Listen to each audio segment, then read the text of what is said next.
And next up is Nora Bosley.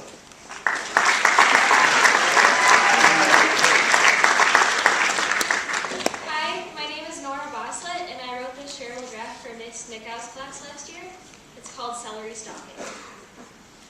This is one story that I have never told before, not to anyone, and there's a pretty good reason for that.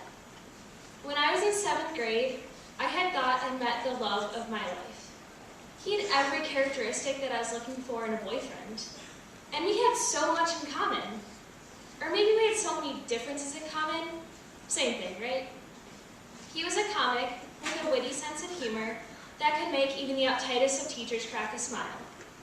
I too had the ability to make people laugh, even though it was at my own expense, like tripping upstairs or spilling lemonade on the crotch of my white denim shorts. He was also very cute, with nice blonde hair that he would flick back whenever it got into his gushy blue eyes, a habit I thought endearing. I just wanted to stare at him all day. I wasn't blessed with the same angelic looks that he was, but I figured at least that way people wouldn't think we were siblings. He was also very athletically talented and the star of the basketball team. I enjoyed sports too. Correction, I enjoyed the concept of sports, but avoided playing them because my reflex was to duck if anything came flying at me. I became determined to learn more about him and to see him as often as I could. There was one minor problem though. I was an awkward 7th grader who turned bright red and got armpit sweat if a boy even looked in my direction. My solution? Stalk him. I decided the first thing to do was to give him a code name, so when my friends and I would giggle about him, no one would know. I christened him Celery. This name was a result of a pun. Celery comes in stalks, and since I was stalking him, I named him Celery.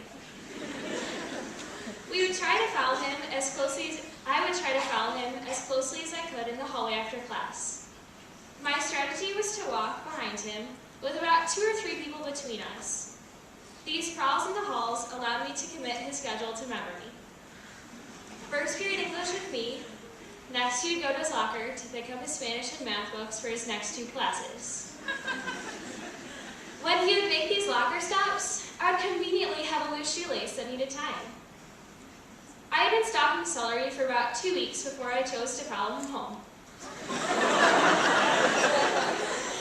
Luckily, we happened to be in the same bus, so I could easily slip out behind a crowd of people on their way off the bus.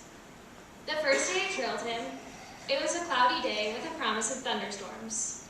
Celery grabbed his backpack and slung it over one thin shoulder and stepped off the bus. I lingered behind to give Celery a head start before following him. I watched him turn around a corner and then began to track him. I scampered to a tree on the corner he had turned on and peeked around just in time for him to open the door to a red brick ranch with a solid amount of bushes surrounding it. As soon as I saw the door shut, I sprinted to the largest of the bushes, which had a good view into one of the rooms. I could see movement, but mainly just outlines. The sky began to rumble more threateningly, and my hideout in the bush became significantly darker. The lights in the room I was peering into flickered on just as the rain poured from the clouds. I had a glimpse into the room, seeing Celery sit down at his desk next to his bed, before dashing down the street to my own house with my arms held over my head as a fail of a makeshift umbrella. I continued these after-school trips to Celery's house for weeks, making myself a little home in the shrubbery. On weekends, or on days I knew he had basketball practice, I would hide behind the bleachers with my friends, watching him move across the court. I learned so much more about him. His mom still tucked him in at night. He left his house at exactly 7:33 every morning. He wore Batman underwear and liked to draw doodles on his walls. He also had this weird habit of picking his nose right before he started his homework. He would then wipe his finger into a drawer in his desk. I made a mental note to avoid that particular desk drawer if I was ever lucky enough to be in his room.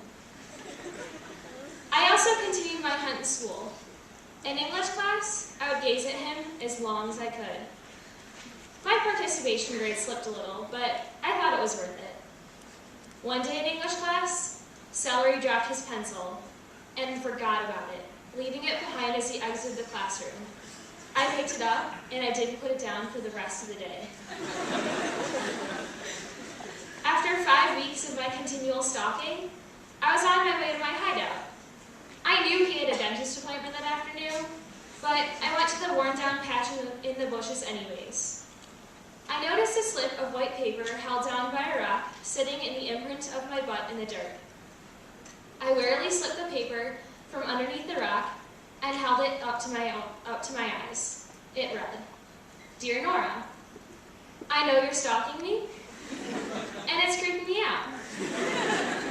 If you don't stop sitting in my bushes, following me in the hallways, because I know you don't have an untied shoelace when you wear flip-flops, watching my basketball games, or staring at me during English, I might call your mom. Sincerely creeped out, Celery." Yeah, I know about the name. My jaw dropped when I read the letter, and I thought, yay!